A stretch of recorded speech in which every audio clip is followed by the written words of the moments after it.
Paranormal Dimensions is a regular feature on Mondays on the Paranormal UK radio network. Any opinions or comments made by any guest are their own, and they do not necessarily reflect any of the presenters or network's opinions. What was it? Science didn't know, but dedicated scientists were willing to risk their lives to find out.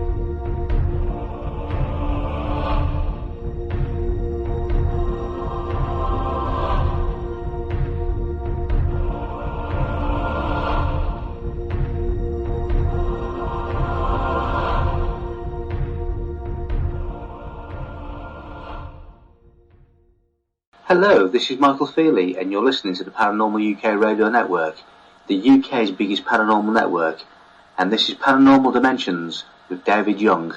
It's great. I mean, to be honest, David, it's been great listening to your shows over the past couple of years, and then obviously, and the stuff that we're both into from the conspiracy side of things as well. It's you were one of the first English-based, shall we say, podcasts that I really kind of started listening to on a religious basis, really. Yeah, that's nice of you to say.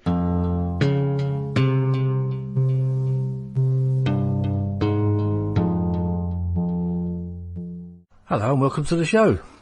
Thank you for that introduction, Michael, and thank you for those kind words, Kieran Woodhouse. Kieran was a guest a few shows back, and very nice comments from him. Thank you, Kieran. Okay, before we plough into today's show, I'd like to say once again thank you for all the comments and messages that you send me. And as usual, if you would like to contact me, my email address is davidyoung2qn@yahoo.co.uk. That's davidyoung2qn@yahoo.co.uk. Okay, on to today's guest.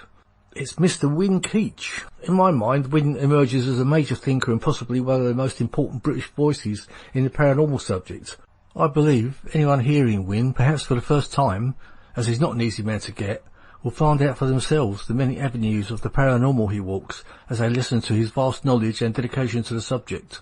Win shuns the spotlight in his own personal quest for the truth, but is always willing to freely share it with all who will listen. So I'm very proud to introduce Mr. Win Keech. Hello Win, welcome to the show. Hello David, thank you for inviting me onto your show. I'm very honoured to have you on, Win.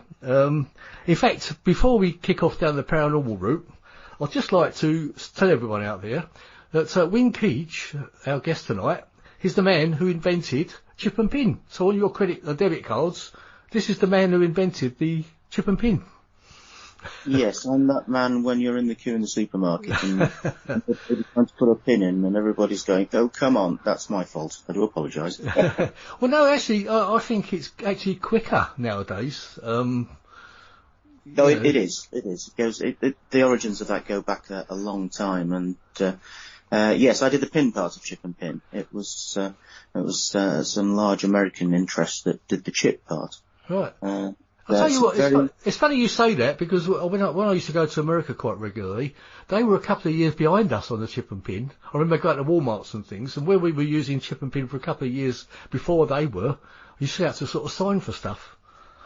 Absolutely. In fact, the first ever PIN credit card transaction I carried out live on BBC 6 o'clock news. Did you? In 1996 in a jewellery shop in Whitby. Oh, wow. I wonder if I saw that. You know, it's one of those things that you could well have seen, and it sort of disappears in the mist of time, doesn't it? You know? Yeah, I have a copy of it. It's very cringeworthy watching myself doing it. But that was interesting. The original PIN thing wasn't actually called PIN, it was called TAC. Because I have a lot of Scandinavian friends, and my programming team were actually ex-Nokia programmers who'd set up a consultancy in Stockholm. So it was actually called a TAC code, and transaction acknowledgement code, and also obviously Scandinavian for thank you. But it just became known as PIN. So I'm not very good at finding names for things. I mean, it's led me to the point I very rarely carry money around with me, and I think really that's the way the powers that be want it to be, don't they? They don't want us carrying money. Yes, that is kind of the way it's going, and I think we need to preserve cash, because if you will lose an awful lot of freedom if you don't, and they will use that to exert control and do it from a remote position, just at the press of a button. You can be worth nothing in a second. That's right. Unless you have hard currency, something that is backed by something other than just a notion of economic value. Yeah, I find that quite scary, that you could have all your money in the bank, what little or more or most you've got, and that could just be switched off from you, couldn't it? I mean, and what could you do about it?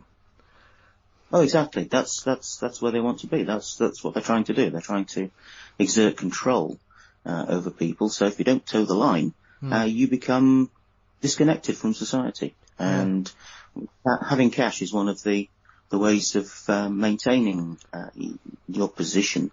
Also barter exchange. And in fact, you don't know this, but I've been working for 6 years on an evolution of Generation 3 volatile pin to produce a barter exchange, alternative exchange system, so that it can be operated outside of the mainstream financial system should everything go horribly wrong with it. Right. Are you expecting everything to go horribly wrong?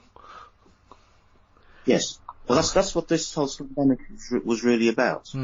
That we're trying to force the conditions for everybody to accept a new financial system, just resetting the previous Ponzi system. Yeah, sure.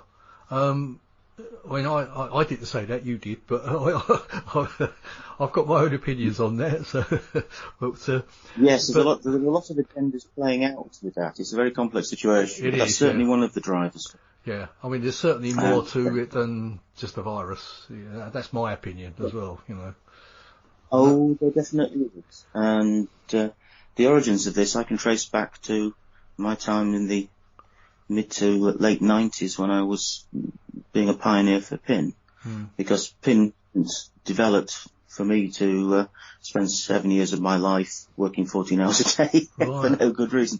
It was actually designed to prevent people having biometric identification systems.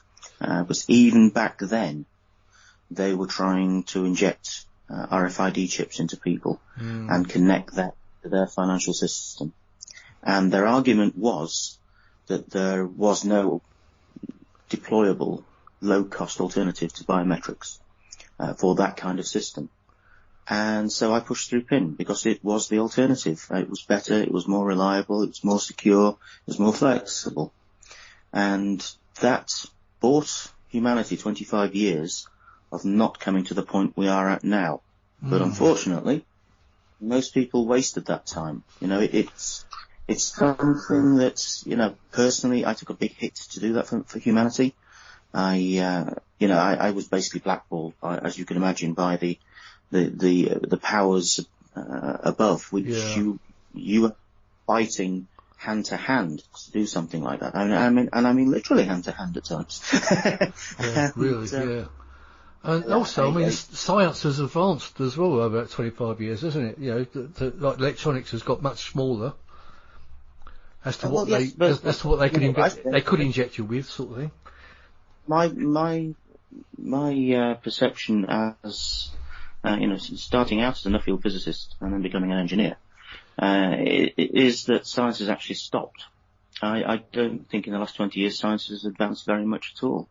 I think we advanced more 100 years ago than we did in the last 20 years. And I think Western science has come to a bit of a dead end, really. It's no longer the kind of pursuit of natural science in a completely objective way with the objective of discovering things. And it's now a corporate poodle, really. It doesn't actually do anything. And people are now so specialized in sciences that they don't have the ability to reach into associated disciplines to A, get a bigger picture of what they're doing, and B, make the bigger breakthroughs in science that the scientists of 100 years ago most definitely did. Yeah. Do you think it's a case of maybe they just don't bother now? They've got us all where they want us, and now it's a matter of trying to basically just get us really under that control kind of thing. I think it's quite simply a case that the real science is hundreds to possibly 1,000 years ahead of where you think it is right now. Right, yeah. And so there is no need from the people that fund and drive these things to discover any new science. Yeah. So science just becomes the validation process for corporate agendas now. That's all it is. Yeah. I mean, I think we're far in advance of what they tell us we are, especially in like the space program and things like that. I mean, whether we can talk about that a little bit later. I'm not sure if you believe in like. We can. I mean, I've been for 30 years, and the question is which of it is ours and which of it is theirs. And having worked on some of the stuff that was ours, then I can say that the technology we see flying around now, I know, is 30 years behind where we were. Right. Yeah. So, I can believe that. Yeah. The technology we have compared to off-world technology must be very close to parity now. Yeah, I can believe that. Very interesting and scary, I must say. It's as I say, as you know, you and I, we've looked at from different perspectives. We've looked quite deeply into a lot of this, and it's all very scary for the future. Maybe not for the likes of you and myself, but I think for the younger people coming along. I'm not so sure about the young people because they have a slightly different attitude. I think the generation that came after us is the scariest because they still drink the establishment Kool-Aid and watch the BBC News and all that sort of thing. And those are the people that I think are in for a mental shock because we've had 25 years to acclimatise to this stuff. Yeah. And once you see it, you can't unsee it. And it sends you down a road where you are fighting for humanity and you are inconsequential. The information you bring out, you're just a messenger. It doesn't matter who you are. Your job is to do the primary acquiring, find out really what is going on and try and deliver it to those few people that understand it. And whether people like you for it or hate you for it, that's irrelevant. It is about getting information that is valuable to humanity and making people realize that there is a whole tier of society above them that they don't see, which is most definitely connected to transdimensional and off-world entities. And that is what is really influencing society, certainly in our lifetime. And we need to do something about it. And this is the wake-up call. We're in the middle of it now. This is actually the final battle for humanity. Yeah. And people don't even realise what's going on. No. I mean, I've been calling it really the secret World War III, which we're fighting. It is. And people don't realise the battle that we're in. Most of the time I find, anyway. I mean, there are certain people, like yourself and quite a few other people, and it's amazing how our friend list has changed, because you can find a very us and them type of thing, can't you? Mine has. Anybody that is pushing the agenda that's against humanity, I simply just unfriend now. It's as simple as that. There is no time to waste arguing with people who really don't get it. Because the battle is now, the fight is now. The next couple of months are critical for humanity. And if we get it right, we're going to come out of this with a very positive, very liberated world. If we get it wrong, you wouldn't want to be alive anymore. No. I mean, I do hear from a few spiritual people that we are on a cusp of victory as far as spirituality goes. You are, but you can't relax. Not for the next 2 months, certainly. No. We are at present winning. We are pushing this thing over the hill to roll down and gain some momentum. But do not underestimate the opposition and their desperation to push it back the other way. Yeah. We have to keep pushing until this is rammed home solidly. Yeah. The next 2 months, in my estimation. It's a definite fight between good and evil. I know that. Yeah. Yeah, I don't think most people will realise the severity of, as you say, the secret war that is going on now, till the real casualty numbers start later this year. Yeah, which is very sad, unfortunately, but It's horrendous. Yeah. It's absolute sad and criminal. That's my opinion anyway. Criminal, survival. It's by no accident at all, and we're going to see this on a large scale. And people like myself, we've been trying to warn people, and sometimes you're a lone voice in the wilderness. People think you're mad. Yeah. It doesn't matter. I've always held this view. It doesn't matter what my personal view is, so long as I try to put forward truth in as accurate a way as possible. It doesn't matter, because that's an absolute, and reality tends to be an absolute. It doesn't care what I think or you think or anybody else. If you're trying to convey some information that is important, then it needs to be presented as accurately as possible. That's your entire job. Yeah. What anybody thinks about it is irrelevant, and what anybody thinks about me is irrelevant. Yeah. Well, if you're like me, over the last year or so, I've had to change my opinion slightly on certain things, and then with the coming information that's coming out, maybe not in a major way, but still the same type of thing, but just a slight difference to it, because it's ever evolving, isn't it? Absolutely. Well, we as people are always evolving. Our understanding, our knowledge is always evolving. There's no point in my life where I could sit back and go, okay, I know everything now. I don't need to bother thinking anymore. There is always something new to learn every day. And there are times you'll be wrong in your previous thoughts. Right. You evolve by achieving a greater understanding and, adopting a position of humility and understanding that you will never know everything, and all you can hope to do is be as accurate as you can with what you know, and then allow yourself to evolve personally and in an information environment to be better. Yeah, sure. I mean, I'm amazed at the amount of different groups that have sprung up. They're quite endless, aren't they? There's probably ones that I haven't heard of. But when you go to these groups, there's tens of thousands of people in them at times, Well, some groups are small, they might have a couple of hundred people, but there's so many of these different groups that want to know what's going on and researching it. Yes, I think there are basically three groups in society right now. It's in the UK, certainly. Because I think people outside of the UK don't realise the severity of the environment the last 12 to 18 months in the UK. It's been extreme, as I don't know. Yeah, I think we are right at the sharp end, aren't we? I think we're at the very heart of the spider's web that is pulling the strings across all these governments across the world.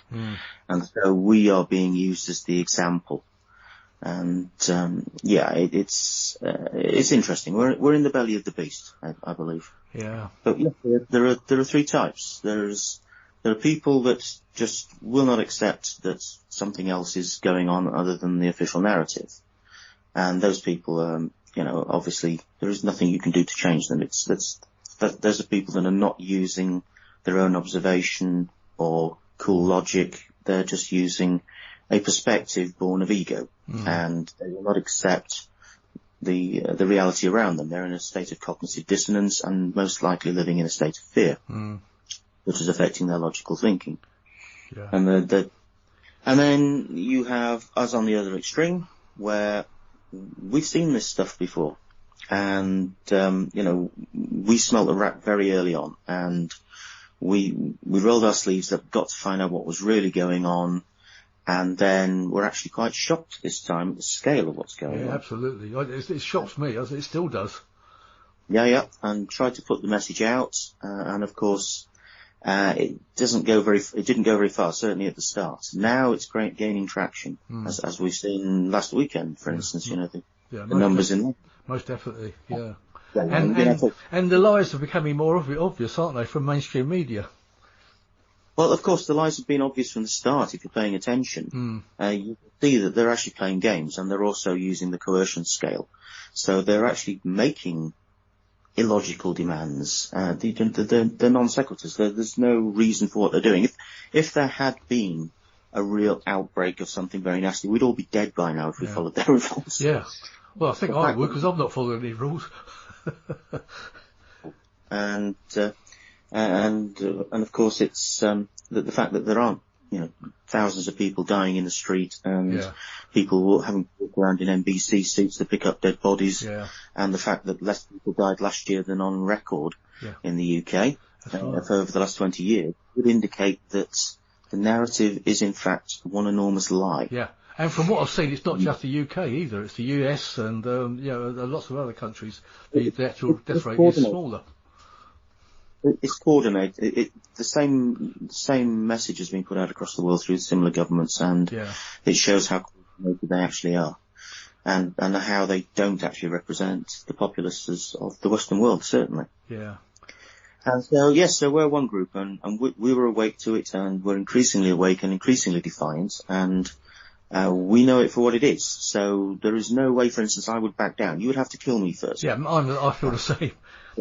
Before I would capitulate to this coercion. Yeah, it's like I say, it is a war. It is a war, and I fought a war. I fought a war for Mrs. Thatcher when I came straight out of the sixth form, and went and upset some young soldiers in South America. Right. Yeah. So I know what war is, and this is a war. Yeah. And I have no death fear. I've faced death many times, and no way that I will flinch. However, there is a big group of people in the middle, and those are the everyday people who really just have kept their head down all their life. They're not really interested in what goes on. They just want a quiet life. They're generally good-meaning people, and they're the ones that have been bamboozled by the psychopaths in the government and in the media. And they're only starting to wake up now, but they're actually too afraid to step forwards. Yeah. Which is why things like the march last weekend are so important, to show there is considerable strength and numbers of people that are on their side, that are putting their cause, because they are literally living in fear. Yeah. And I've tested it. I've tested it in the street. I won't wear a mask. I won't wear a mask in supermarkets. No, me either. Yeah, I've never worn one. Yeah. And I tested this hypothesis that is actually purely driven by fear. And people following authority. Now, I was actually an officer. Well, what they think is authority. Well, exactly. It's perception of authority. Now, I was actually an officer in the conflict I was telling you about. And so I know how to project authority to people that, I've been working with. So I use that to test the hypothesis in supermarkets. That is, are they more afraid of an invisible something that in the back of their mind they know probably doesn't exist? Or are they more afraid of me, who is representing authority simply by my stance? Yeah. And my positioning. Or just the dirty looks that will get off of somebody else. Yeah, this is it. This is the observation. So I tested this, and the answer is, people attempting to challenge me have never challenged me. It's simply they are afraid to challenge me because they see I represent authority as I position myself. Yeah. Yet they can go off and challenge some old lady or around the corner who has no projection of authority. That's absolutely right. Yeah. It's purely a fear-driven hierarchical system, and it's entirely about fear. And when people are in that level of fear, they do not think rationally. And that's why all these strange things have been going on in our country for the last 18 months. Absolutely. It makes no sense. I think what you and I, Win, should tell everybody listening to this out there is really don't take any notice of what we're saying about everything that's going on. Go out and do some real research yourself, because there's plenty of it out there, and you can satisfy yourself one way or the other as to what's going on. Yes, nobody, including me and you. The only person you should trust is yourself. Go out, do the work, pull your sleeves up, have a look at all angles, and then come to your own conclusion. Exactly. And if you sit back calmly and look at this logically, then you see that certainly the official narrative is a pantomime, and it's actually a form of torture. It's a well-known scale of coercion. Yeah, psychological war. I was trained to resist that if I was captured as a pilot, so I recognised all the aspects of that straight away. And when you look at the government committee that the man in the street presumes is full of virologists and experts on a committee, is actually full of psychologists. It tells you what their real objective is. Their real objective is nothing to do with containing a nasty thing that's spreading around. They're actually simply concerned about the psychological impact of the actions they take during their own narrative. Sure. Yeah. And I came to an interesting logical conclusion. This has to be a war, and it has to be a final war. Because the scale of this deception is so large, and it is so apparent that unless the powers that be manage to win this war, they would be over. There's no way back from it. The scale of what they're doing, the level of damage of what they're doing, will be such that the people of this country and other countries will dismantle them. Yeah. They will never trust the government again. They will never allow that government structure to operate as it has done. It exposes all the corruption in these systems. And when people see that, there is no way back. So this is do or die for them, and this is why this is such a desperate fight. It is a desperation on both sides, isn't it? Yeah. It's desperation for us because they're throwing everything at us. Everything that you thought they would not throw at us, they're throwing at us now because they know if they don't, they never will have a chance to. Yeah. And this is why we have to fight with everything we have to preserve our freedom and to preserve our world and preserve our humanity. Yeah. And it's all very spiritual as well, as we can talk about as we go along as well. Yes, people only see the 3D side of it. This is operating in many levels, and most of the conflicts I've actually fought during this are actually in what you would call the astral. The entities that operate through these politicians and others are actually reaching through from other dimensional states to control these people. And that is real fight is. That's where the bulk of this fight is now. Yeah, absolutely. We're just seeing the tail of the dog. This is really a war in the heavens, and this is really a war across dimensions. It's a war in the astral, and it is biblical. This is, the prophesied war of good against evil. Yeah. And it really is at that level. Yeah. I know it's probably very difficult for some people to get their head around things like that. But I mean, even I even struggled with a lot of it in the early days. But the more I went, the deeper I went into it, I think it just all makes sense. You begin to get a feel for it as well, don't you? When you actually feel it. Oh, you do. You do. You end up with an internal guidance for this stuff as you gain more experience, and as you reach out to different levels of reality. I mean, I did a lot of work with crop circles, and I achieved a consciousness convergence with the planetary energy through that, because that was actually one of the lines of the phenomena, and that was the one I was pursuing. Through that, it expanded my consciousness, and that's why I was very quickly able to understand the present situation and actually help do something about it. So, yes, this is at many, many levels, and one thing it will reveal is the true nature of humans and humanity. We are so much more than we have been led to believe. And this reality is very, very different to the way you think it is. Yeah. And there again, we go back to the science. Science should have actually defined this by now, but it hasn't. It tells you it's being steered away from the true breakthroughs in understanding of consciousness, reality. They're spending billions on trying to smash atoms together to find nothing in particular. Yeah. Where 100 years ago, geniuses like Tesla and Maxwell were actually making massive breakthrough work on this, which if they continued their work, we would have a much expanded understanding of reality right now. Yeah. And you can see corporate interests, certainly since the 1930s, took over Western science, Western universities. You only have to look at what's playing out now with the big pharma industries. Okay, the fact that the medicines they're providing now are dangerous, including they're trying to get people to line up to take this experimental treatment, which people think is authorized, but it isn't. It's all the result, for instance, of the Rockefellers taking over the American Medical Association in the 1930s by actually in basically buying out the universities and insisting that as a result of that, only allopathic medicines were to be allowed. And if they weren't, then only the three university committees that were allowed to appoint medical doctors would allow you to be a doctor. Sure. So so you lose all the natural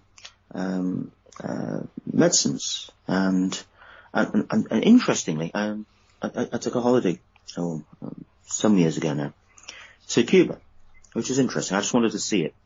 Mostly I wanted to go swimming with dolphins, but also I wanted to see it before it changed, because it was becoming more Americanized and opening up.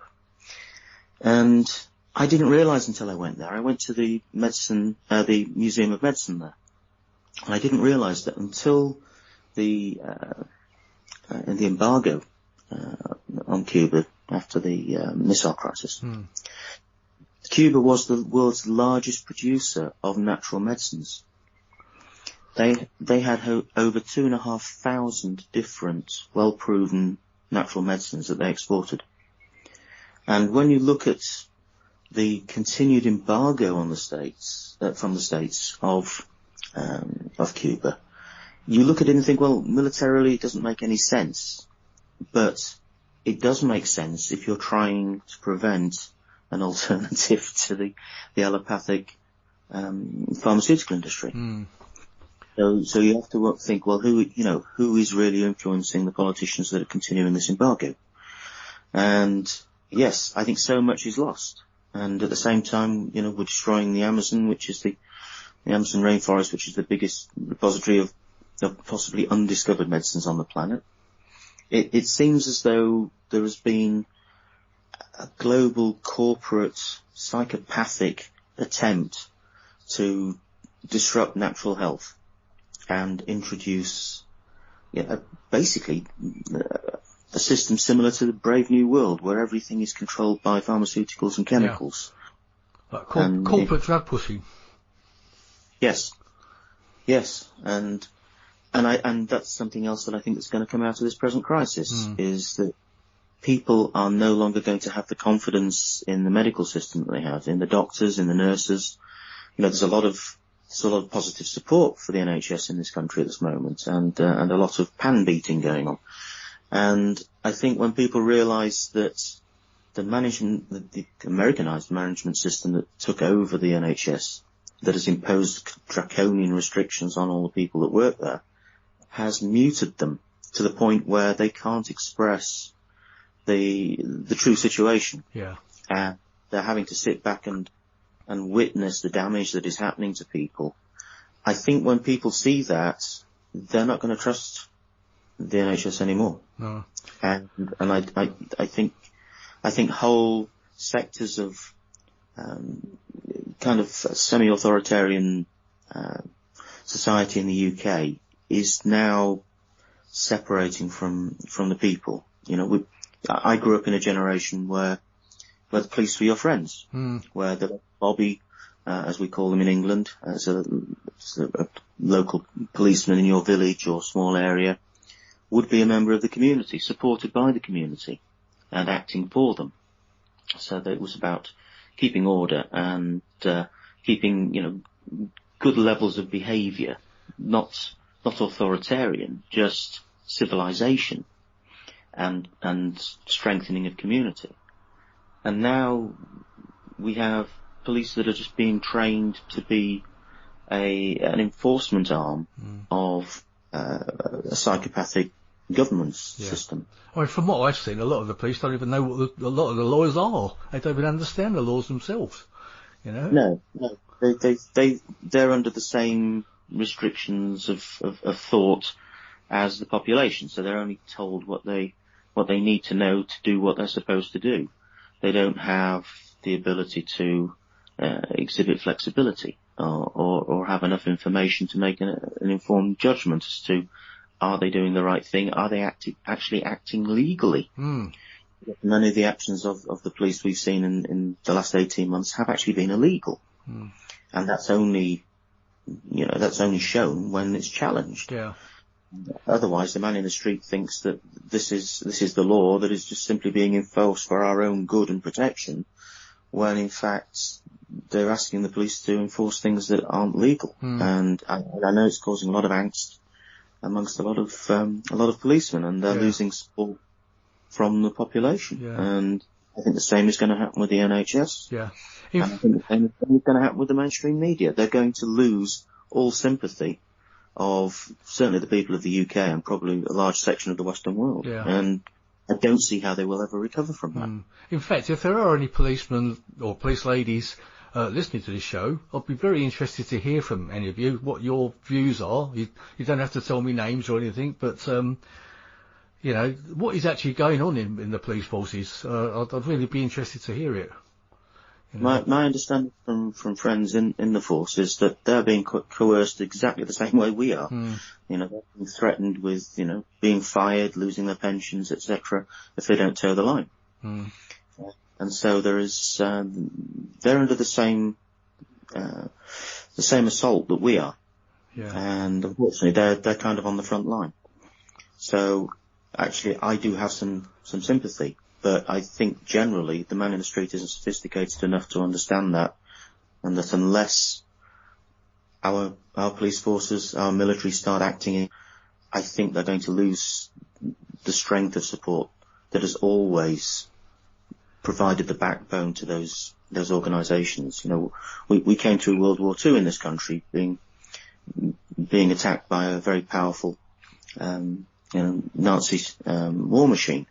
And really the thing that supported us wasn't our troop numbers, it wasn't our police numbers, it was the strength of community. So that when, you know, the East End of London is being blown to pieces, it is the community that keeps things going. It's that community that keeps the support to the frontline troops going. It was that brought us through the war. Yeah. It wasn't just, you know, the guy at the front with a rifle. Yeah. And it's the same with the civilization in our country. I mean, our country started with industrialization and was kind of on a cutting edge of Western civilization development and sophistication. And we're at a point now where the policing was an integral part of that. It was a part of maintaining sophistication and good manners and politeness and enabling people to be free. And now that they're being used as a weapon to take that away from people, I don't think the people of our country are going to forget that in a very big hurry at all. No. And what you were talking about the East End, I actually grew up in the East End. Obviously, I missed the war. I missed the war by a few years, but I can remember we played on bomb sites and things all around us. You know, there were quite large bomb sites. And occasionally you'd run into the local bobby. He'd come in and tell you off for being over there, or you'd ride your bike over a policeman's foot or something, and you know, and they would tell you off, and that would be it, you know. But you get like a completely different attitude I see now from police that I see around. Anyway, I'm not saying they're all like it, but yeah. No, it's not all by a big margin. I think there's still a very large proportion of the police that are good, decent people. But there is, I think, also now an undercurrent of bad apples that are being encouraged by the system. I think the system that controls them expresses itself in a narcissistic structure. I think it's accentuating those, and it's playing down the true, honest, decent coppers that we used to have. Yeah. And we're not saying there's no honest coppers out there. We know there are. But, no, there are. You know. But, they're swamped. I think they're under attack in the same way that we are. Sure. Yeah. So it's difficult to know who to trust, and I think that's part of the coercion index. Yeah, and when we keep hearing about save the NHS, this is my own personal opinion here. I don't think it's about saving the NHS. I think it's about destroying the NHS, and then to blame us for it. Oh, it absolutely is. You can see what ran up to this. This is the trigger point they need to say, oh, the NHS was unprepared and we never want to have that again. So the only way to get the resource into it is to sell it off to Americans, who will then have a private insurance system so that you'll have a medical system just like America, which is the most highly funded and most ineffective medical system in the world. Unless you watch the TV shows. Yeah, I mean, the NHS, for instance, could be far better, could use its resources far better if the government, for instance, ensured that generic pharmaceuticals were provided at cost plus to the NHS. But no, they're provided at hugely inflated values, for the benefits of the large pharmaceutical companies, which tells you who really is in charge of this operation. And the NHS is just the whipping boy, basically. Sure.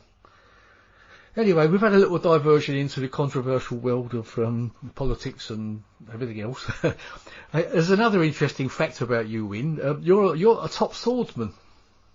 Yes, for the last nearly 30 years. That's only something I just recently found out. Yes, I've just had a weekend of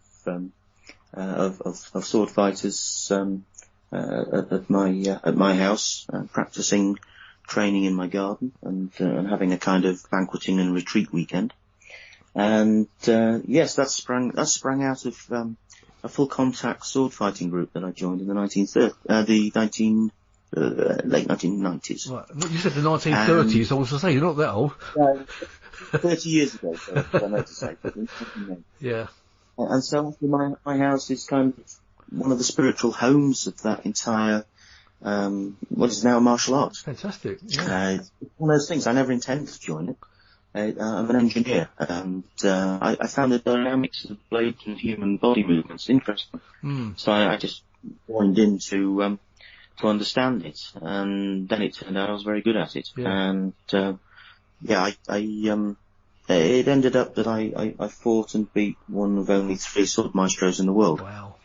And that is this is quite a dangerous full contact sport. So this isn't fencing or anything like that. This is full contact sword fighting. So this is sword fighting for real, but with the sharp edges taken off. Oh, right. Okay. You can't chop somebody's head off or something.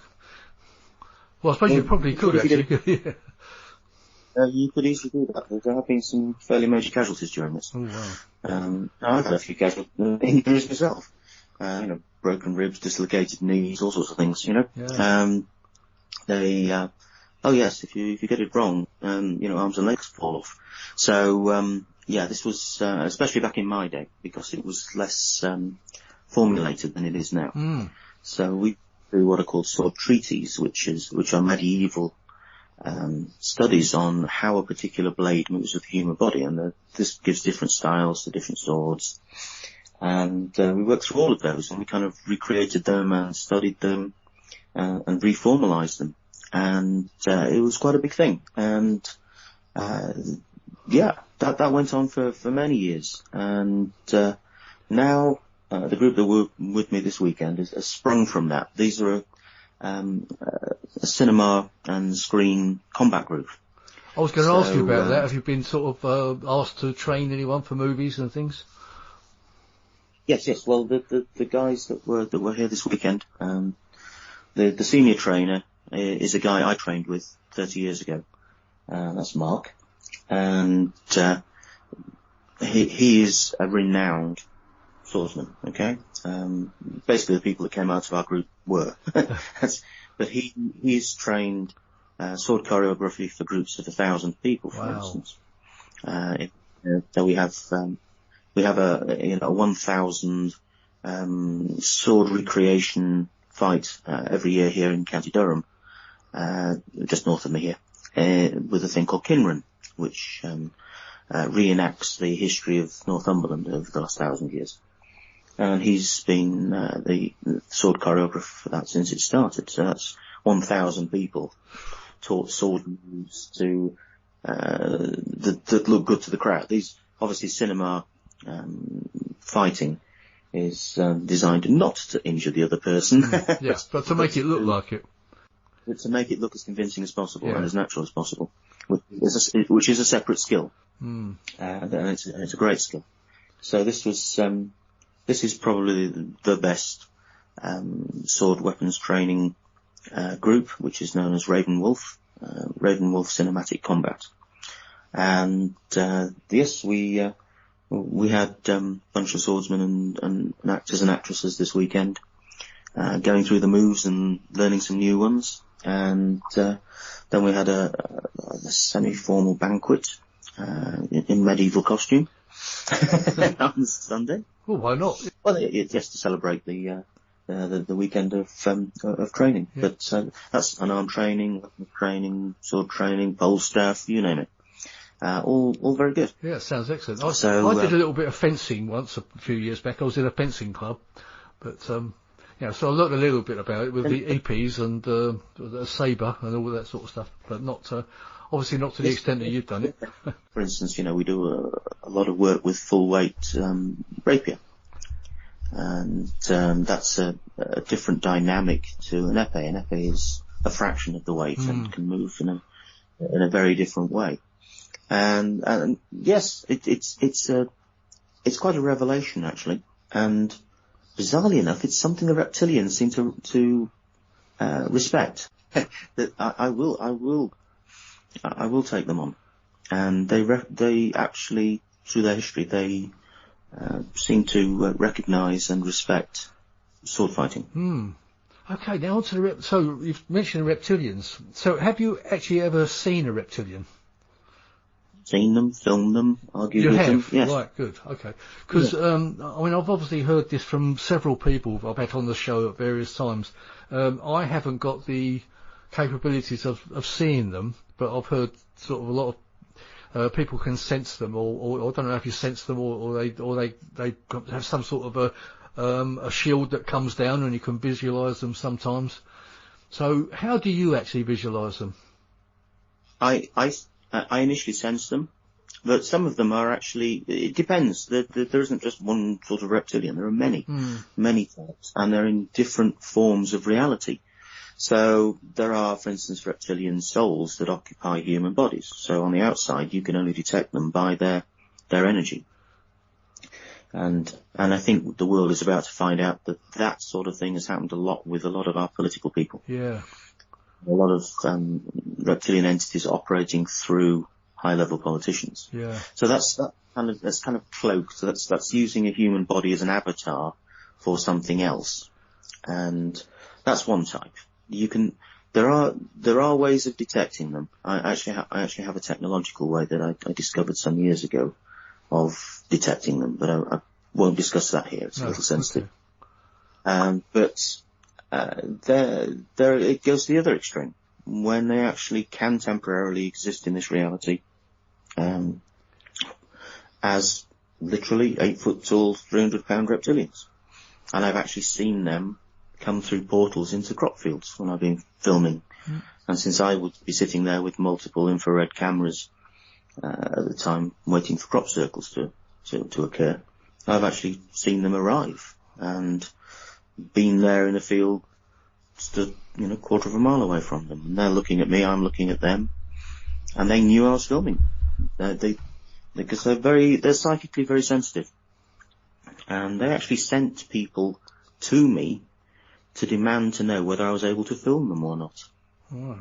And the people they sent could only really be described as Satanists. That's the only way I can describe them. And we hear a lot about that nowadays, don't we? If you dig deep enough. And they seem to think that their immediate masters are these reptilian types.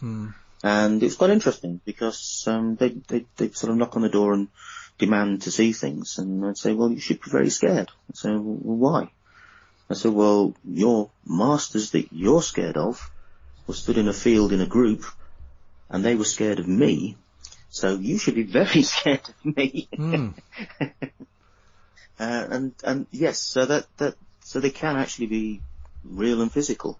But from what I've observed, because I've seen them several times, is that when they appear in that form, they mostly appear at night, and they seem to have a limited period of time that they can kind of operate in our natural environment. It seems in some way hostile to them. So they seem to come and go within about 40 minutes, which is quite interesting. Yeah, it is interesting. I've never heard that before. Oh, there are good and bad reptilians, aren't there? Oh yes, you can't say that all reptilians are bad. There are some, there are, definitely a troop of bad ones that have been operating here for thousands of years. But it doesn't mean that all of the hundreds or thousands of reptilian species across the galaxy are bad. It just means that there is a presence here that just happens to be reptilian that has not had our best interests at heart. No. And is present as a genocide of most of the population. Yeah, I mean, and have done that on other planets. They have been right from the beginning of time, basically. Is that like with the Archons and that we hear about? The Archons are part of that same network. The Archons come, according to the Nag Hammadi text, they come in 3 different types, and the Reptilians are one of those types that they operate through. But the Reptilian thing has certainly been with us as long as we've been humans on this planet, and it goes back a lot further. I actually have a past life memory of fighting them then. Really? Wow. And that was 120 million years ago. Wow. So they've been around a long time, and my understanding is that they're not actually from this universe. So the ones we were having a conflict with, they are actually thrown into this universe from another one, from people who didn't want the karma of destroying them. I see. And I guess that's an interdimensional. It's very difficult to get your head round, isn't it? If you talk about another universe and like interdimensional beings as well. Yeah. Well, we're all interdimensional. Humans are interdimensional, but we don't realise it. I mean, you go to sleep every night and dream. When you're in a dream state, you're actually in a different dimension of reality. You may just think you're asleep, but it's actually because your consciousness is split into 3 levels. Into the subconscious, the conscious, and the superconscious. And those operate in different dimensional states and different time flow rates, which is why you dream. You dream to take the daily experience, you compress it into a holographic visual image backwards, and then you upload it to your higher consciousness, so you synchronize your higher consciousness with your day-to-day consciousness. So yes, humans naturally live in at least 2 dimensions. I often think about that, you know, when I wake up in the morning, because quite often you can't I can't remember my dreams.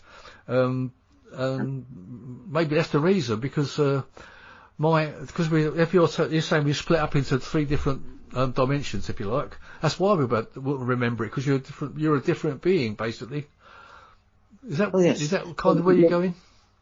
Yes. Well, the reality of who we are in this 3D reality is we're really a projection of ourselves from a higher dimension, operating in a 3D holographic body in a lower dimension, and you cannot actually contain all of the consciousness of ourselves in our 3D body.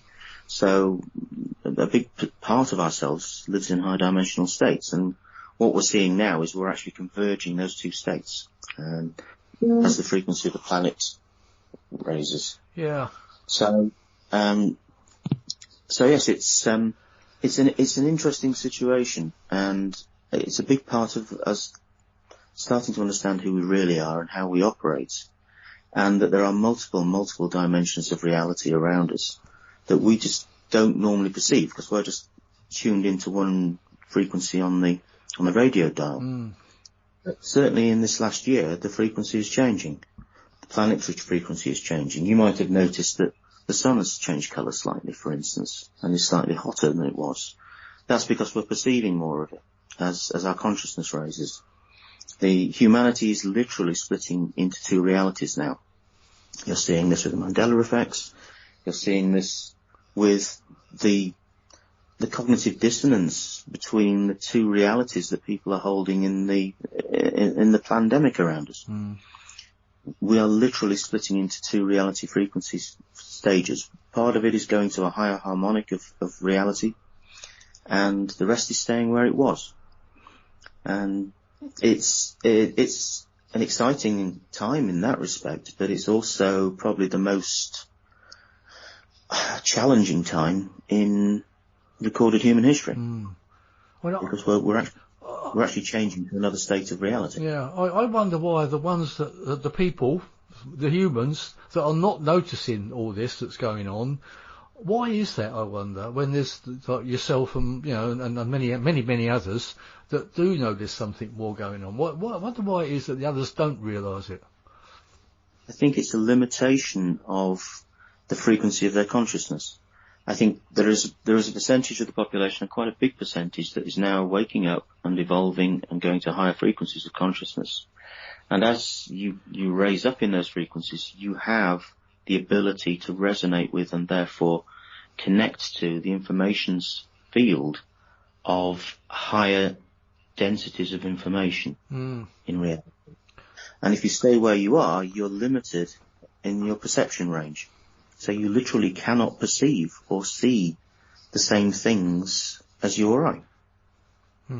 And this is why the people that, are refusing to see what's happening around them right now, they literally can't. So you kind of have to understand that they are challenged. They don't realize, they never realized that they had to do the self-work, that they had to raise their consciousness, that they had to awaken themselves, and that everything we've been seeing that is kind of paranormal in our lifetime was actually a wake-up call from the reality of our planet to tell us to wake up because something is about to happen, and it is right now. Do you think it was all kind of pre-planned? It was all meant to happen? That's an interesting question. Yes and no.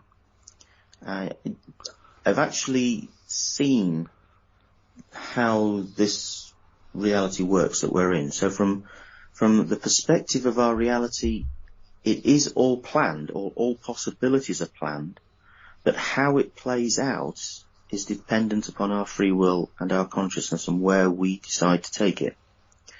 So, yes, there are forces, and if you think of the controlling force that's trying to genocide humanity now and force this completely fascistic reality upon people, you can think of that as almost a virus in a system. If we're living in something that's effectively a holographic video game, because that's really what it is. We're living in a 3D holographic reality that comes out of the collapse of a quantum holographic field, where our consciousness projects down onto it and collapses the wave function so that we experience and generate the reality that we see. The whole universe, everything we see, is generated by consciousness in this reality.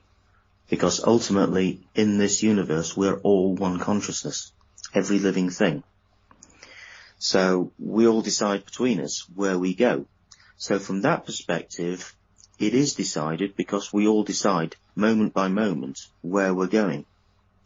But what I've also seen is that we can go in any direction. So it literally looks like a circle of light projected onto a holographic sheet. And at any moment, it expands and contracts a little bit like a jellyfish. And what it does is that's the whole of conscious reality and consciousness in our universe experiencing the semi-infinite number of possible next steps. And it does this 10 to the 23 times a second, incidentally. And out of that, it kind of tastes the possibilities, and then consciousness decides which is the next step it takes, and then it moves en masse to that next point, and then that next point, and that next point. So reality plays out like a flick card movie. And the conclusion from that is, because it's circular and therefore basically infinitely connected to all points, consciousness can decide at any moment in time to move in any direction for any outcome. So it's only the kind of probabilistic convergences to major outcome points that are really defined. And I call those stepping stones. So for instance, there may be an infinite number of things we could do right now. We could all decide in the next millisecond that gravity didn't exist, or that the oceans were going to be red, or anything at all. Okay, we can change the physics of the universe. We can change anything, but we most likely won't, because consciousness has got an inertia. It's got a build-up of experience, and so it expects that the next step will be approximately like the previous one. But there are, out of that infinite number of possibilities of changes we can take, there may be only 6 or 7 immediate lines that form a path to where the wider ambition of consciousness goes. And you would, in the New Age terminology, that would be the timelines. That would be a positive timeline or a negative timeline. So we may have at any given instance, say 6 or 7 different routes we can take that join the dots to go from here to there. and they tend to cross through points where, say, 2 or 3 of those lines will go through the same point. So you may go through a point, for instance, right now. We just went through one last week on the 26th, at the time of the eclipse and the supermoon. We went through one then. So at that point, both the positive and the negative timeline passed through that point in time-space. And we can either go down a positive line from that point, or we can go down from a negative line. So exercising positive intent at that time has a much bigger impact than it would at other times in between those major convergence points, because it keeps us on a positive line, whereas so a small amount of positive thought there keeps us on a positive line where better outcomes occur in our projected future. Whereas if we just let it go into a negative line, if people hadn't arranged to have a march in London and, all that kind of thing, then it would go down a negative line, and then the energy required to return it to a positive line would be much, much bigger. Sure, yeah. So that's kind of the dynamic of how it works. I mean, do you feel, I don't know if it's sort of going in the same direction here, but do you feel like the people that use, I don't know how to word this properly, the people that use Satanism to make decisions, and I think you know what I'm talking about, and they use certain dates to do things, does that all come into it, do you believe? Oh yes, it's all about manipulating the energy systems they know exist from their ancient esoteric knowledge to maximise the effect of what they're doing.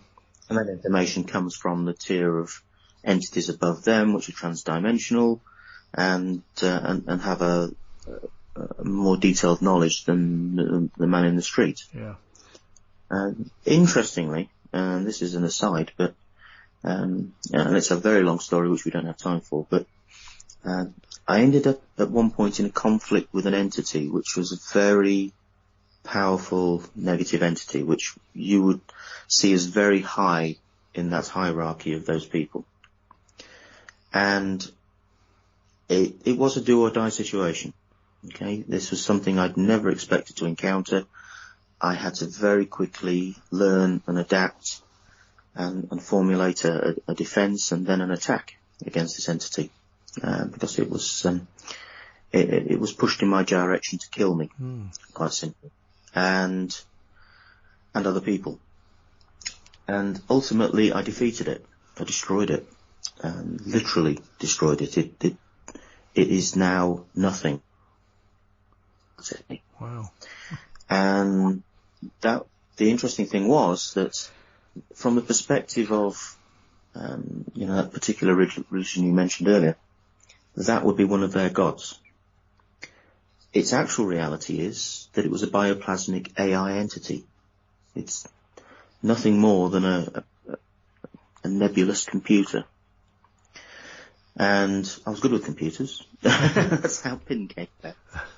And I literally dismantled it at an information level and an energetic level, and took out that entire entity. And a lot of things that are actually happening now are a result of that tier of command being lost amongst those people. Oh, that's fascinating. Oh yeah, and it went bigger than that. But yes, so a lot of the things that are affecting us now have really very different origins to the way that religions have taught us that they are, both Christian religions and alternative religions.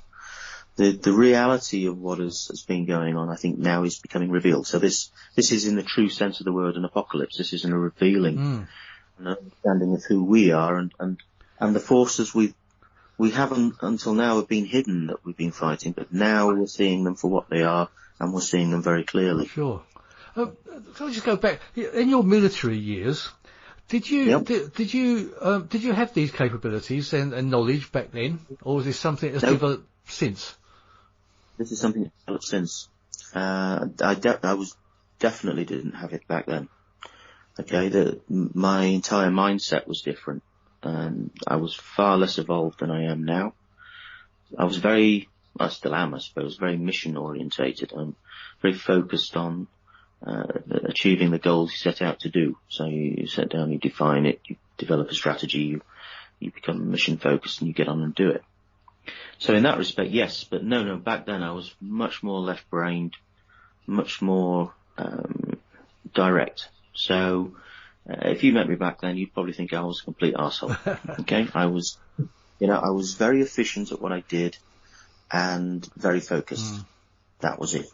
I did, high IQ, high physical strength, high mobility, high ability to carry out the task, but not as balanced as I am now.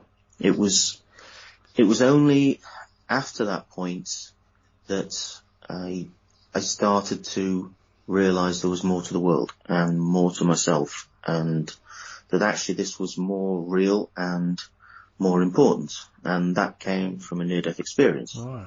So at that point I left my body actually temporarily died, and I saw reality for what it was, and I saw myself for what I was. And that was the point where I lost my attachment to ego.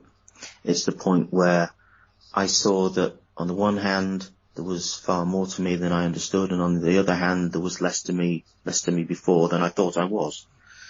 And that's what caused me to start what I considered sending postcards from the edge, and the edge of human understanding. I realized I needed to understand what really was going on in this world. Why was I here? Why are we all here?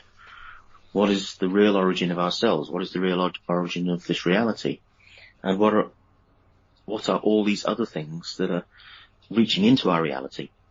Extraterrestrial, transdimensional. What are all these things? Strange phenomena. And that's about the point I met you. Yeah. we're out there pushing our noses into things that people don't want you to. Yeah. And then you start to understand that the dark control system that's been in operation on this planet for thousands of years, that is their home territory. That is where they've been operating from. And we only see the face on the tin. You only see the politicians or the corporate heads or whatever the media wants you to see.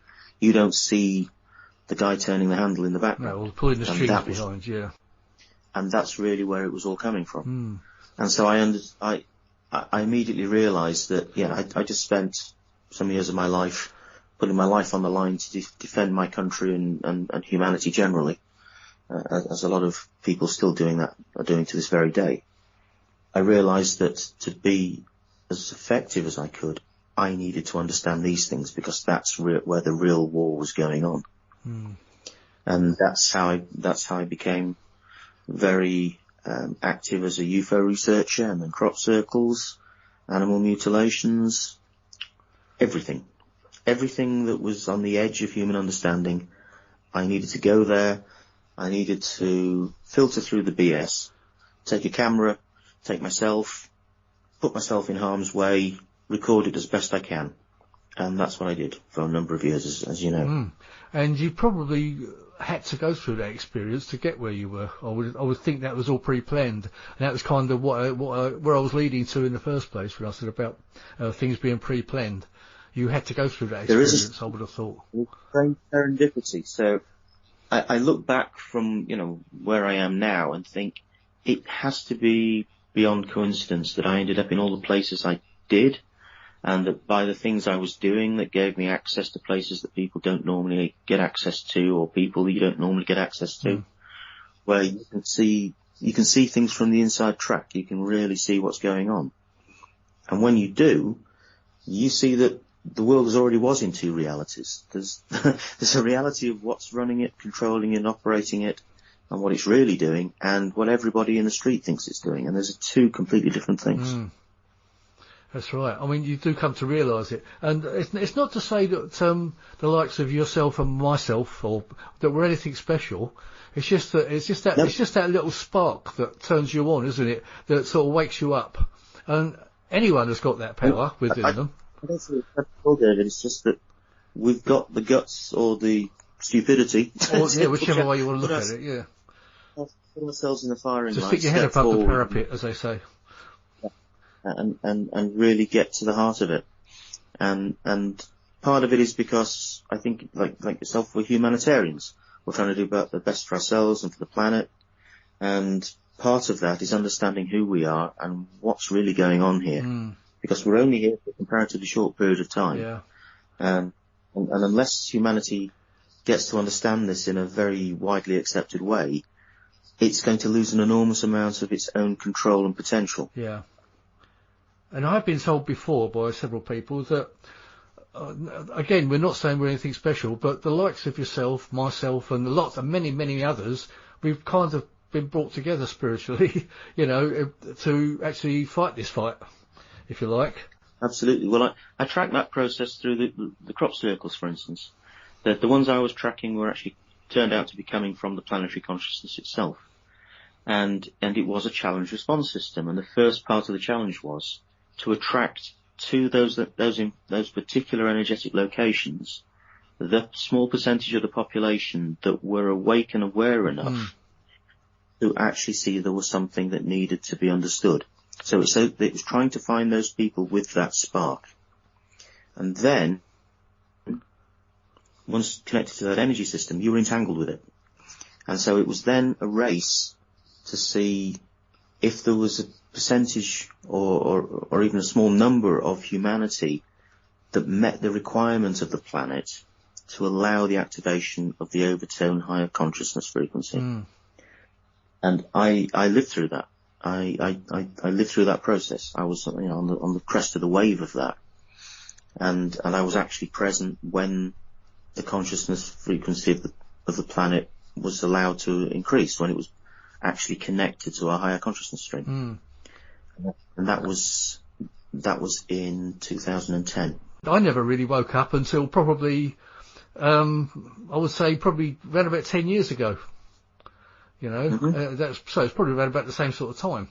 At that time, there were a number of major experience things that challenged my understanding of reality. Yeah. I mean, so when I say woke up, I mean, I go back to my teen years for believing in UFOs and seeing UFOs and believing in ghosts and having paranormal experiences and things. But, I mean, actually waking up is what I'm getting at, I think... That was the waking up point, yes. I mean, I've seen UFOs right back to, my early teens.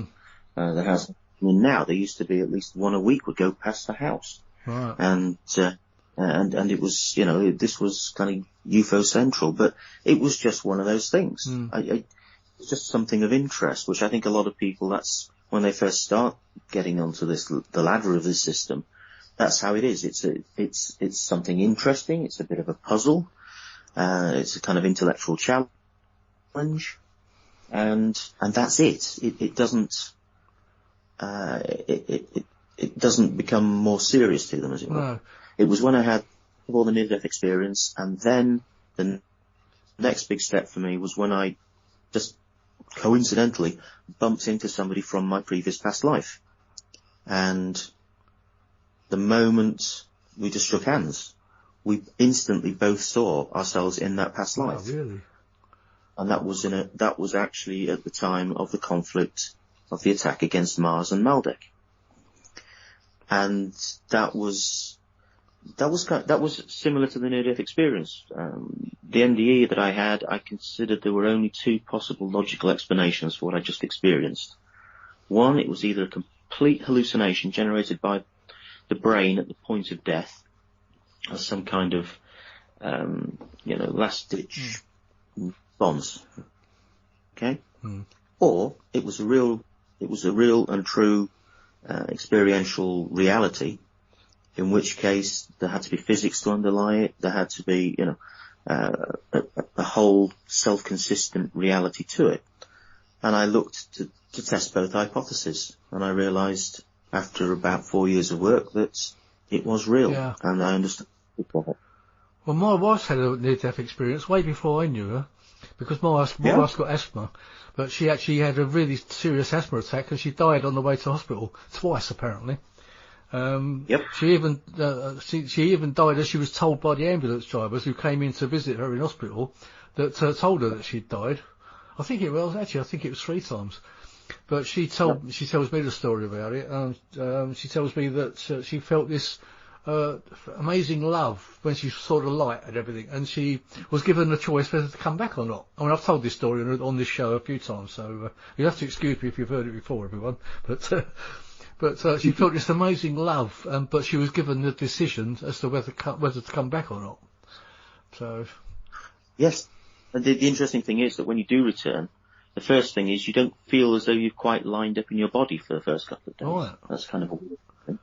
And the second thing is, once you've had that experience, you realise that the reality we're in is less real than the reality you've just come back from. And that changes your entire perspective on this world. As I say, I've not experienced that myself. I do probably feel that I've done astral travelling sometimes when you're asleep, but because of certain things there's some certain dreams that you think are dreams that happen, and certain things that stick in your mind. I can remember one where, as I woke up, I could hear somebody laughing and saying it's about the vibrations. Now, where that came from, I don't know. You know, it seemed like I was being told about something. You know. Yep.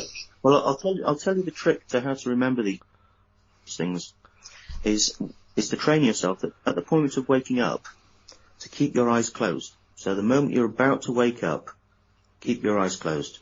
Because as soon as light hits the eye, it throws a switch in the brain, which is called the optic chiasma.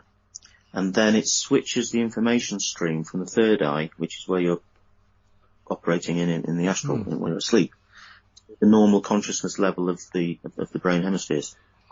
So if you want to remember what you just dreamt, just keep your eyes closed just long enough to bring into your conscious mind, because you're now between the two states, the details, and they're usually visual, of the experience you've just had. And then you can open your eyes and then make a note of it. Yeah.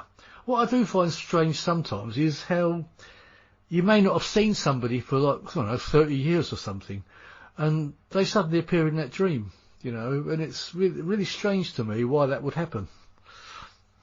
It's not strange at all when you understand where you really are when you're dreaming. You're in another state of common consciousness. You're in a higher frequency information field of the reality that you're in. So yes, it's all connected and it's all entangled. Your crop circle investigations. Do you believe that all of them are genuine, or are there, I think we know that a lot of them are faked. Yeah, about 80% were faked as my analysis from recording them. There were at least 6 streams of real ones that were operating by different species and from different sources at the same time, all apparently trying to do the same thing at the same time, which was to wake up humanity. It was like an alarm clock going off, basically. It was a visual archetype image alarm clock, which is operating through the consciousness of the planet. The planet has its own, effectively, an artificial intelligent consciousness. Some call it Gaia, some call it Sophia. It basically is an energetic information system that creates the reality of the planet we're on and all living life forms on it. And that, like ourselves, is waking up and wanting to move to a next frequency of higher consciousness. And we're kind of a passenger on it. We're kind of part of the the mix of what is living as part of that system. And so really, it was like an alarm clock going off to say, okay, are you coming with me? And I didn't initially know whether it was from us. Was it something we as a humanity had left in the future to wake ourselves up in an emergency? Or was it the planet trying to wake us up and say, okay, is there anybody here that's actually served their purpose? Has humanity completed its previous task so we can go on to the next one? And that's what it turned out to be. And weirdly, and this is what you say about coincidences, yes, there is obviously a guiding hand that operates at a higher level than either of us have seen that helps with this process. Because I understood the process because of PIN. The same secure convergence challenge response systems that operate in PIN and in SSL encryption online and all those sorts of things was actually happening with the crop circle phenomenon, that people weren't seeing it for what it was. And I realized that there was a consciousness key exchange going on. So this is a secure process. And that's the interesting thing. It is a secure process. It is very specific. So being given access to the layers of this process meant it was an authentication process. The planet was allowing you, if you understood and had the right credentials to move to the next stage, to have the next challenge and then the next response. And in doing so, it created the next stage of a convergent key exchange function. And that eventually happened in July 2007. And that was, for me, that was at the point of the famous 777 crop circle formation. That's what it was about. And the moment I saw it, I understood, because it represented in a fractal form the entire representation of conscious reality that I only just come to understand. So it was convergence. And at that point, it informed me that there would be a confirmation of the completion of the process, because what it actually did was present me with a credential that is, so that's the whole point. It's like going to a cash point machine, okay, as a pin analogy, because I'm big on pin. So you go to the machine, and the first thing is the machine's blinking on and off to say it's operating, and it might have some money in it, okay? That's the first crop circles. Then the next stage is, do you have a card? That's your first credential. So it's waiting for you to put the card in the slot to say you can use the machine. And for that, you had to have human DNA. So you had to be in the energy field of the crop circle and its consciousness, so it could determine whether you were truly human, and a human of the frequency that is positive. Okay? So that's your first credential. The next one is, it asks you for your PIN.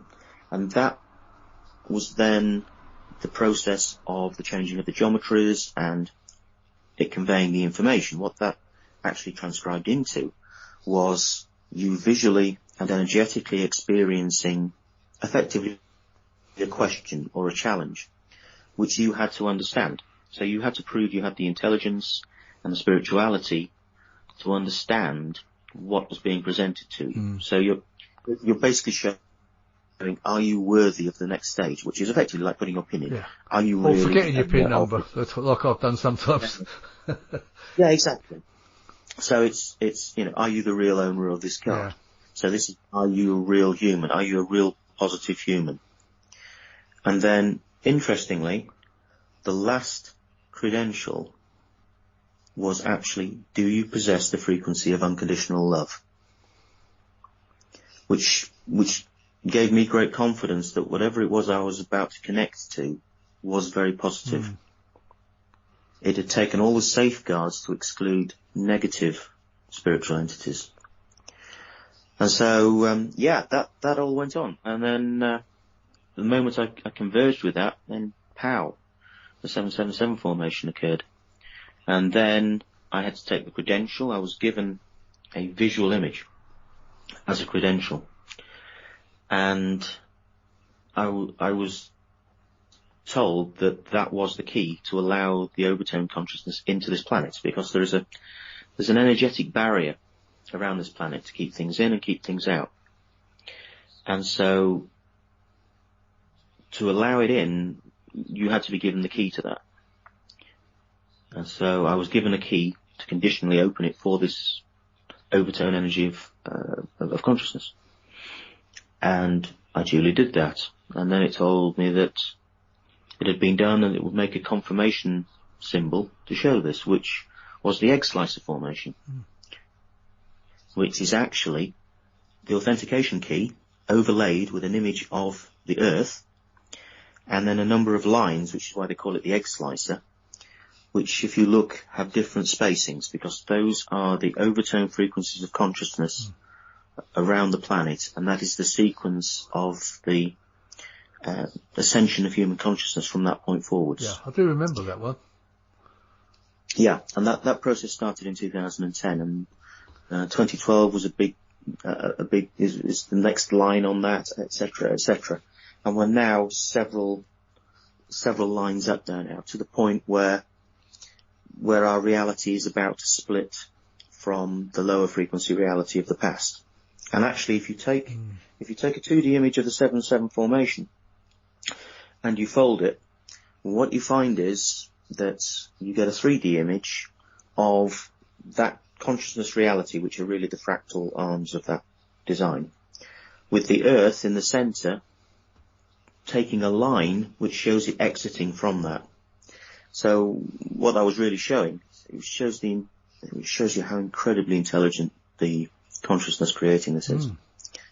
It's showing that the consciousness of the planet, the whole planet and everybody with it, was projected to leave the old energetic net, as it were. And that's what we're experiencing now. This is why you have the Mandela effects. Those are the two timelines competing with each other right now, so that details on one line are different on another line. And you're seeing the frequency of the sun change. You're seeing mass awakening happening on the planet, and that's why there has been this panic response from the dark side. That's why we're in this war now, because they know that within months, humanity, or a good percentage of it, will be at a frequency they can no longer access or control. Wow. And with that goes their food. They feed on low frequency energy. They feed on the fear, pain, suffering, all those kind of low frequency emotions, jealousy, anxiety, all of those. That's what they feed on. And those entities turn out to be soulless. When they die, they don't reincarnate. All they do is transfer at the point of death of the vessel they're in to another one. They're like a computer program going from one computer to another on it. And, it's like a possession, once they lose their energy, that's how possession works. That's what it's about. They're just parasites. They're energy parasites.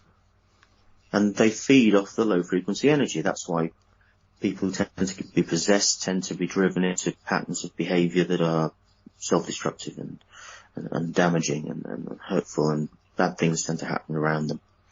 It's because it is actively trying to steer them into patterns of behaviour that cause anxiety, fear, pain, damage, self-harm, addiction, all those kind of things, because it needs that low frequency energy. Because if that energy stream is interrupted, it's no more. It's dead. It's just like turning a computer off, and the virus program that was running, when it restarts, is no longer there. If it isn't stored on the computer, which they can't, then it's gone. You know, the memory has been wiped, and it starts back afresh. And that's exactly what happens to them. I mean, I've always thought that not all crop circles are fake, but I didn't know what the percentage was that were fake, and as you say, you say about probably 80% are fake. Because some of them are so complicated, aren't they? But I know they are quite clever. They can do complicated ones. I mean, there's still even the fake ones are interesting, because first of all, there's a lot of complexity and a lot of artwork in it, but also some of the people making the fake ones are influenced by one sort of entity or another to create. So there's a whole story behind those, which is more complex than a simple black and white, fake and real. It's simply that the ones we consider to be the worthwhile ones, we consider to be real, and they were about 20% by my estimation of the ones that were out there. The fact that there is one real one is a game changer for humanity. The fact that there were hundreds and hundreds and hundreds of them. Well, do you feel that also there's a lot of like fake ones thrown into the mix, so you don't know which are the fake and which ones are the genuines? You know, like the dark forces that do it. I've observed that many times, many times, and there were whole teams of people directed to do that by otherworldly entities.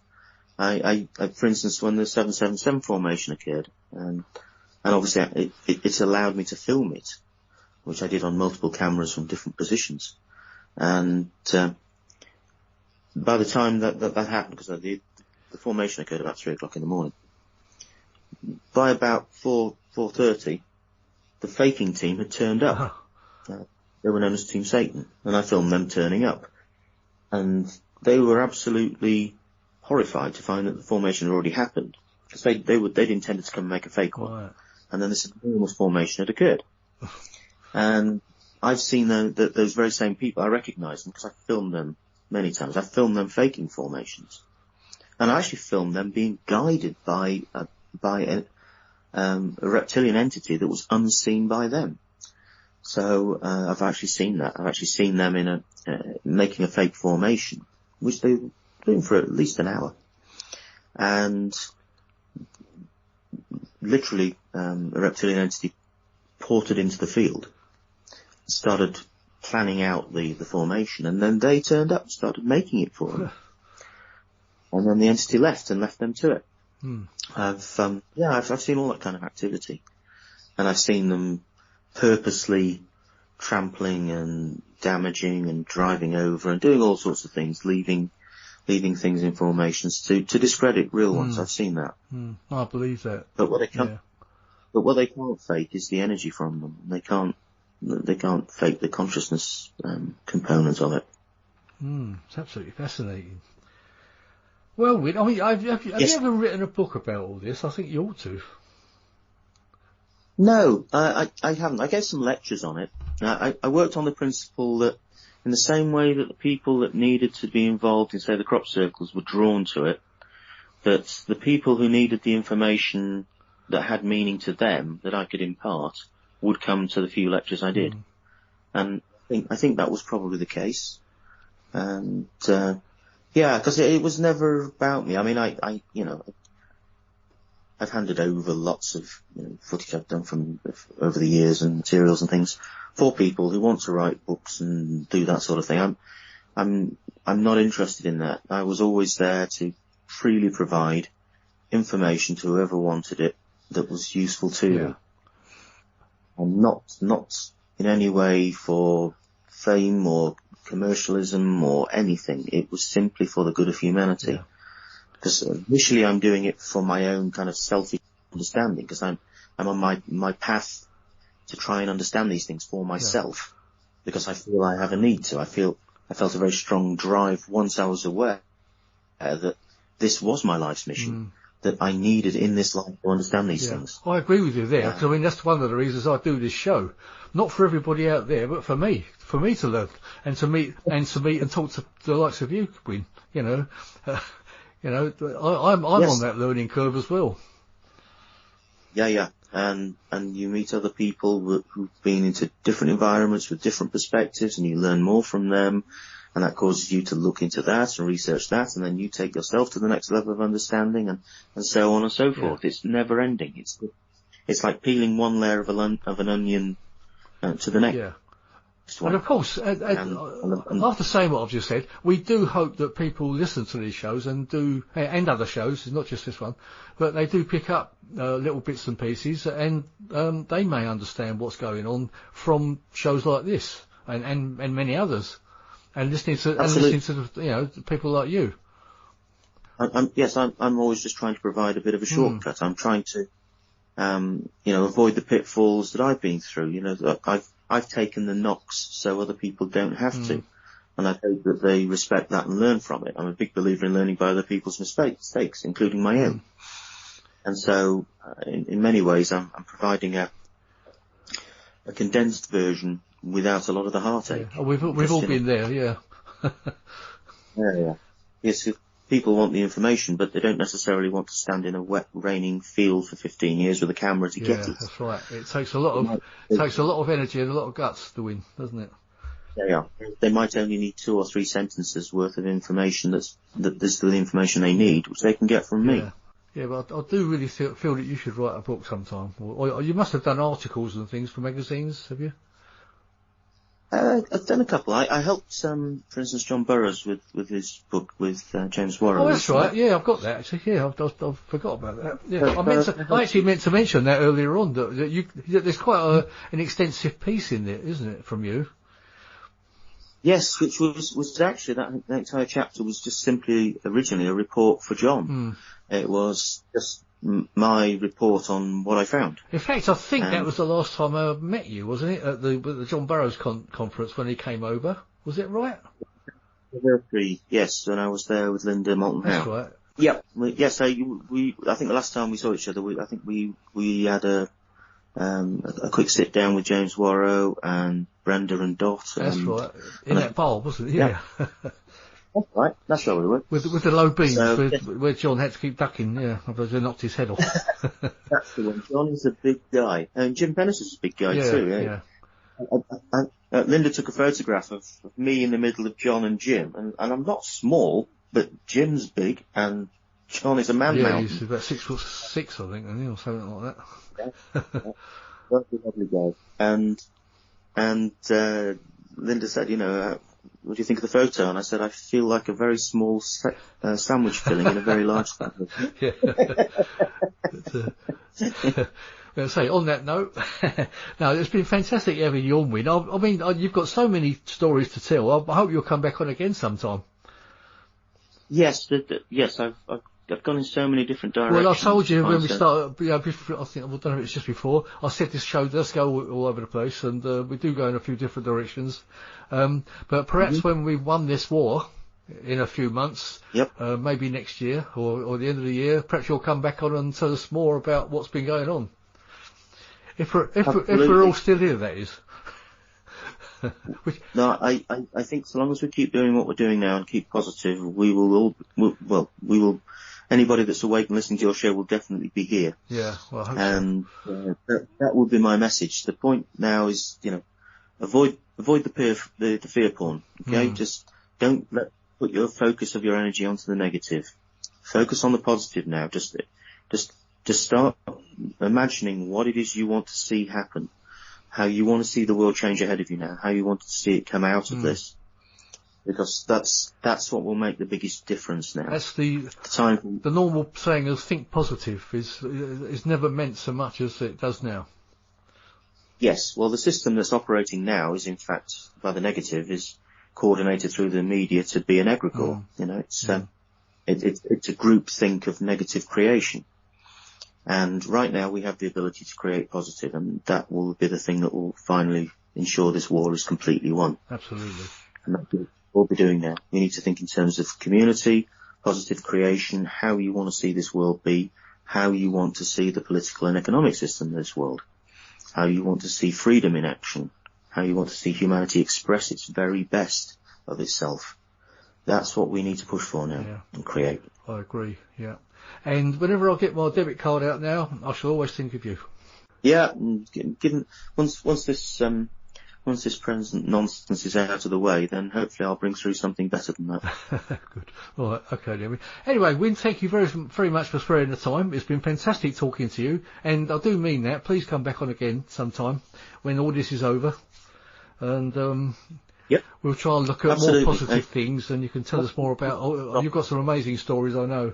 Yeah, you might want a specific topic because there's. I know there is. That's the problem. Anyway, okay. Well, thank you for. It's been very nice to reconnect with you. Yes, I'm very honoured to have you on, Win, and thank you very much again. And good luck to you, and thank you, and good night to you. Good night, sir. Thank you, Win. Cheers. Bye bye. You've been listening to Paranormal Dimensions. I'm David Young on the Paranormal UK Radio Network. Thank you for listening. I hope you enjoyed that. Paranormal Dimensions is as bright and powerful as our celestial star, the sun. And although it's expending thousands of pounds of energy every minute of the day, have no fear.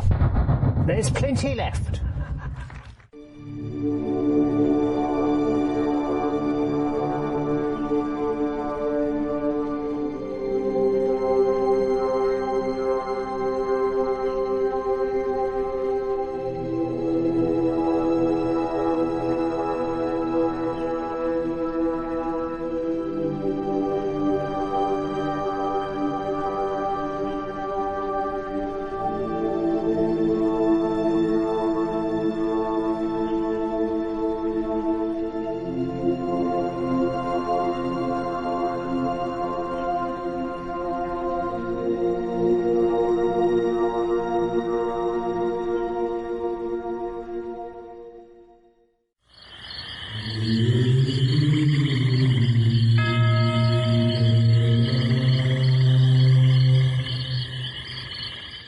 Paranormal Dimensions is a regular feature on Mondays on the Paranormal UK Radio Network.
This is just a standard street, residential street in inner city Birmingham, but it is the start of the most traumatic incident of my life.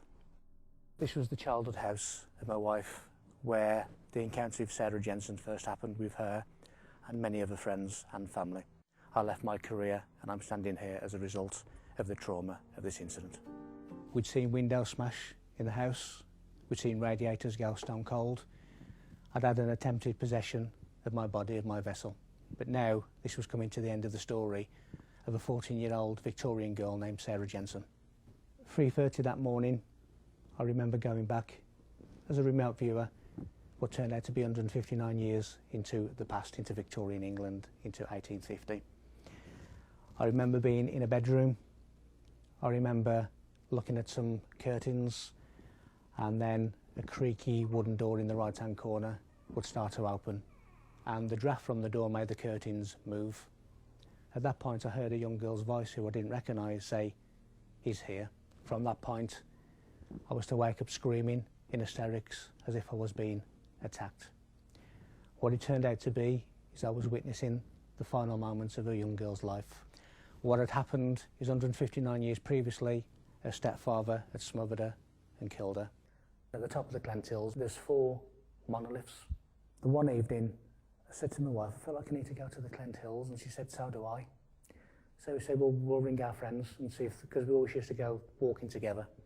And we found them up individually and said, do you want to come to the Clent Hills? I feel like I need to go. And each of our friends individually said, actually, yeah, so do I. I feel like I want to go there, I feel like I need to go there. So we'd arranged for a pickup the next night. And then what followed was lots and lots of images in my head of me standing on top of the hill. It was dark at night, and seeing orbs coming from all directions over the landscape and coming into the monoliths. When I look back at the photographs that I took that evening, or was taken that evening, it's pretty much the exact of what I'd seen in my head. Standing on top of the hill, and there's orbs coming from all different locations from the hillside, coming into the centre of the stones and going upwards. We all had the individual urge to go to this place. We all called each other, we all arranged to meet. I was shown images of what was going to be happening, and then the photographs the next evening confirmed the images of the mind. So that was another, where did that urge come from? It certainly was outside of each of us. The coronavirus pandemic started in China. Oxygen, medical supplies and hospital staff have One of the 5 vaccines and research.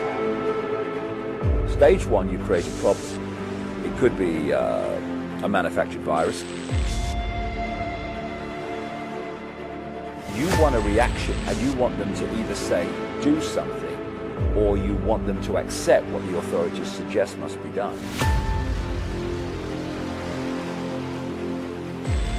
So one of the agendas is to massively cull the population. They want to reduce the numbers.